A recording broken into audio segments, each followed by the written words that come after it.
Paalala ng Bureau of Fire Protection, labag sa batas ang pagparada ng mga sasakyan sa harap ng fire hydrants. Kaya sakaling magkasunog sa isang lugar at may sasakyang nakaharang sa fire hydrant, pasensyahan na lang daw.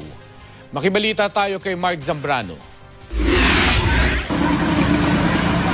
Kasabay ng pagpasok ng bagong taon, ang pagsalubong rin sa kabi-kabilang sunog.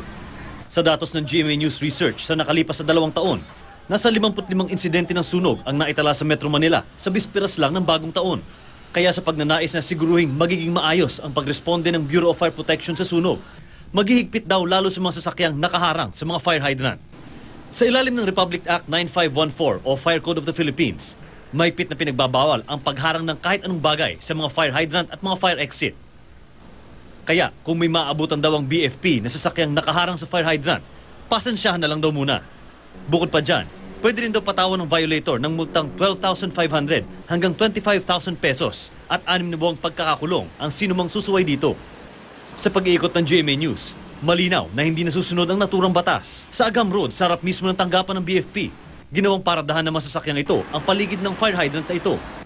Sa Scout Castor naman sa Quezon City, halos hindi na makita ang hydrant na ito dahil sa mga nakabalagbag na kotse. Nagsanib puwersa na rin ng mga ahensya ng PNP, BFP, MMDA, DOH at DSWD bilang paghahanda sa pagsapit ng bagong taon. Mula December 31 hanggang January 1 ay magiging coordination center ng BFP ang Metro Base Center ng MMDA. Ang BFP daw ang mangunguna sa monitoring ng buong Kamaynilaan. Sisiguruhin din ng MMDA na magiging bukas ang mga emergency lanes para sa mga accredited ambulance service ng DOH. We will have to inform the public.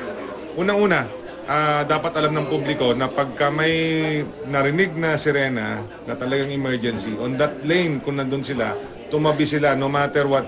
Mark Zambrano, GMA News.